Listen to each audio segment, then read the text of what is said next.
we don't have any cures for any of the asbestos-related diseases. It can be prevented by people stopping this. People getting involved. Non-governmental organizations have been crucial in doing this in many countries. You don't just wait for the government to do it. You organize activists. You start putting pressure on the government. You start putting the story out in the media. You start putting pressure on the politicians as well as the government agencies, saying, look, you've got a responsibility to protect public health, not to be doing the bidding of the asbestos industry and the tobacco industry when it comes to allowing these public health disasters to occur.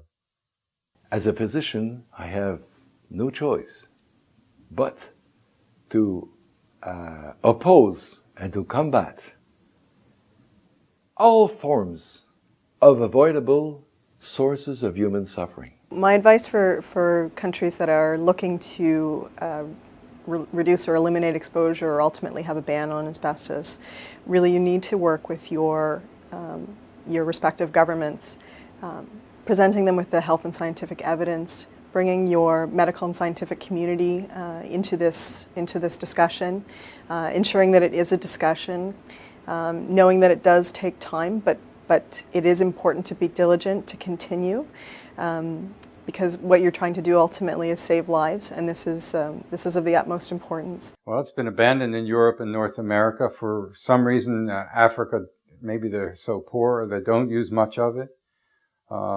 South America, they're wising up. I think a lot of there are bans in a number of South American countries, and there are campaigns in other countries. But the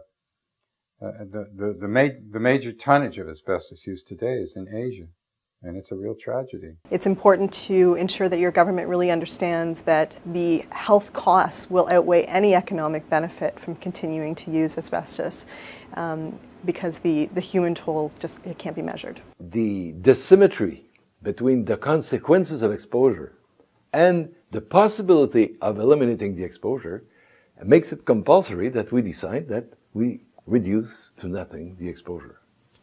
And already taking this decision now, will take years to implement.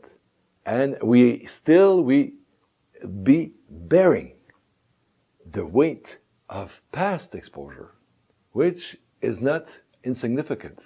But at least we'll stop adding to the exposure of our kids and the generations to come. And this is a duty that we must tackle ourselves, because we are the generation that has recognized this problem.